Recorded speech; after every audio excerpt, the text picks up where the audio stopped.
Olá, galerinha. Boa noite. Estamos na nossa videoaula número 3, unidade 3, tá? Galera do segundo ano.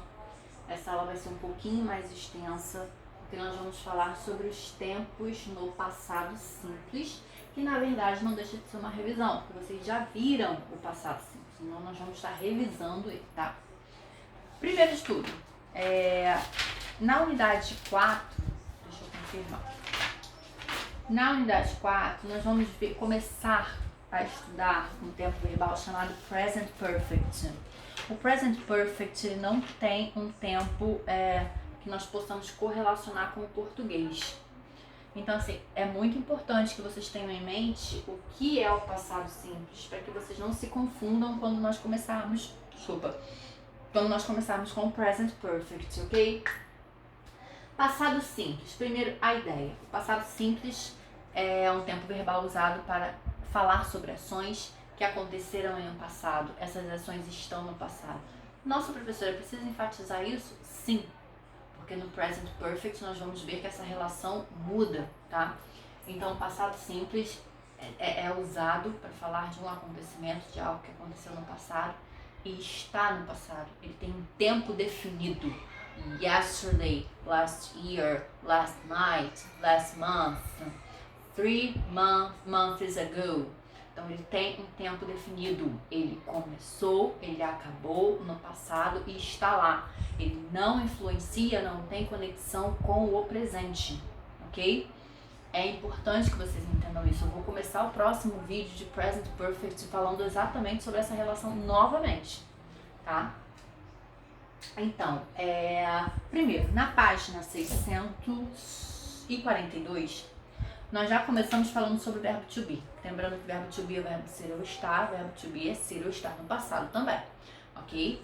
A conjugação do verbo to be é particular, é única, é exclusiva. Ele não usa auxiliar did na sua construção, na sua estrutura para formação de passado. Então, se no presente eu digo I am, no passado eu digo I was. Se no presente eu digo you are, no passado eu digo you were, ok? E aí o verbo pode ser tanto ser quanto estar, ok? I was there yesterday, eu estava lá ontem. I was hungry yesterday night, eu estava com fome ontem à noite. E mais pra frente nós vamos ver o used to, que vai ser a segunda parte do quadro que eu vou apagar, que é o costumava. I used to play football with my friends when I was a child. Costumava jogar bola com os meus amigos, qual foi a frase que eu falei? Quando eu era criança, ok? E vamos ver a relação do quando e do enquanto. Ok, galera? Acompanhando a apostila, tá? Página 643, para essa videoaula não ficar cansativa para vocês, nós temos os verbos regulares. Galera, os verbos regulares são aqueles que admitem ED no seu base form, como é que eu vou explicar? Na sua base. Por exemplo, o verbo work, trabalhar, é um verbo regular. Então, no passado, I worked yesterday, eu coloco ED. Esse verbo, ele já está no passado, só com o acréscimo do ED, ok? E aí tem as exceções, né? Óbvio. Exceções. Study. Por que study é uma exceção? Cadê minha canetinha? Porque eu tenho um verbo que termina em Y, precedido de uma consoante. Tem um Czinho ali, tá? Um verbo terminado em Y, precedido de consoante, ele vai perder esse Y, vai ganhar IAD. Gente, Y precedido de consoante, isso não vai acontecer com o verbo play, por exemplo. Porque o play é um verbo terminado em Y precedido de vogal. Cuidado. Verbos que terminam em CVC, consoante, vogal, consoante. Por exemplo, fit, que é caber, se encaixar. Fitted, eu dobrei o T, ok? E acrescentei a D. Verbos que já terminam em E, por exemplo, love, coloquei só o D. Eu já terminei em E, loved, ok? Simples assim. Estrutura. Se o verbo to be tem a sua estrutura própria para o passado, os outros verbos têm uma estrutura diferente. Gente, os verbos modais não estão incluídos nessa explicação, tá? Verbos modais é outra pegada, outra parada, tá? Não estamos falando de verbos modais. Can, could, may, might. Tira o verbo de modais dessa explicação aqui. Estamos falando de verbo to be e de outros verbos que não são de verbos modais, ok? Então, forma afirmativa, tem sujeito e o verbo no passado. I worked yesterday e ponto, tá? É importante frisar que no passado a gente tem um tempo definido, a gente tem que estabelecer quando que essa ação aconteceu, ok? Mais uma vez, no present perfect essa relação não vai existir, tá? A gente não vai ter essa necessidade de estabelecer quando essa ação aconteceu, ok? E na próxima aula vocês vão entender por quê. Forma negativa, a gente tem sujeito, o auxiliar didn't, e quando a gente coloca o auxiliar didn't, que nada mais é que did mas not, a gente não precisa colocar o verbo no passado, tá? O verbo vai para sua base form mesmo, ok? Por exemplo, I didn't work yesterday. Work, normalzinho. I didn't work yesterday. Forma interrogativa, usei did. O verbo fica na sua base form, ele não vai para o passado, porque eu já tenho meu auxiliar no passado, me dizendo que essa sentença está no passado. Did you work yesterday? Did you study yesterday? Yes, teacher, I studied yesterday. I don't know. Did you really study yesterday? Yes, teacher, I really studied yesterday. Or no, I didn't study yesterday. Ok, deixa eu ver. Verbos irregulares, gente. Na 643 começa a tabelinha, né? A tabelinha que vocês adoram. Essa tabela, prestem atenção, ela tem 3 colunas, tá? Primeira coluna, forma infinitiva do verbo. Vocês lembram do infinitivo, né?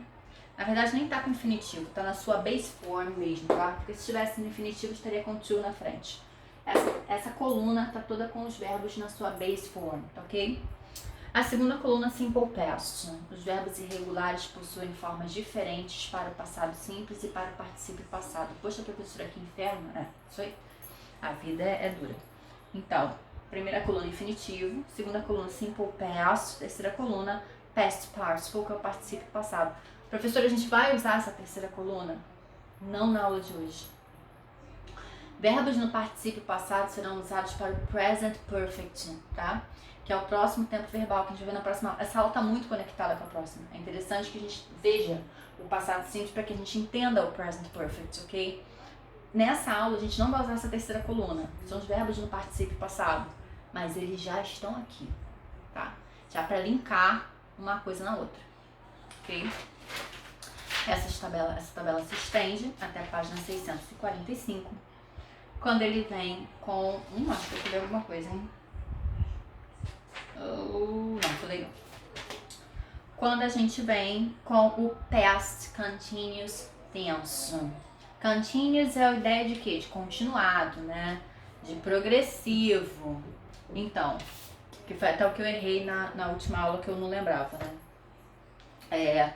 Past continuous tense é uma coisa continuada, uma coisa que está no passado, mas ela era continuada, uma ação continuada, né? Então aqui, para a gente não atrapalhar nosso quadro, vamos ficar aqui no livro, na apostila, 645, tópico 1.2. O past continuous, ou passado contínuo, é formado pela união do verbo to be no passado com o gerúndio do verbo principal. Sabemos que o gerúndio, em inglês, é o quê? ING. Isso já está bem claro, né? O gerúndio dos verbos, a gente tem que acrescentar o quê? ING, tá? Então vamos lá. Estrutura, tá? Structure, was, were, plus, verb, plus ing. Os principais usos do past continuous são os seguintes. Demonstrar que uma ação acontece ao mesmo tempo que outra no passado. Gente, se uma ação acontecia, estava acontecendo ao mesmo tempo que outra no passado, a gente tem o uso do while, enquanto, while, enquanto. E aí tem o exemplo. Kathy was water skiing while her boyfriend was sailing. Ela estava lá no esqui aquático, né? Enquanto o namorado dela estava velejando. Então, enquanto alguém estava fazendo uma ação, outra estava acontecendo ao mesmo tempo, ok? While, enquanto. Example 2.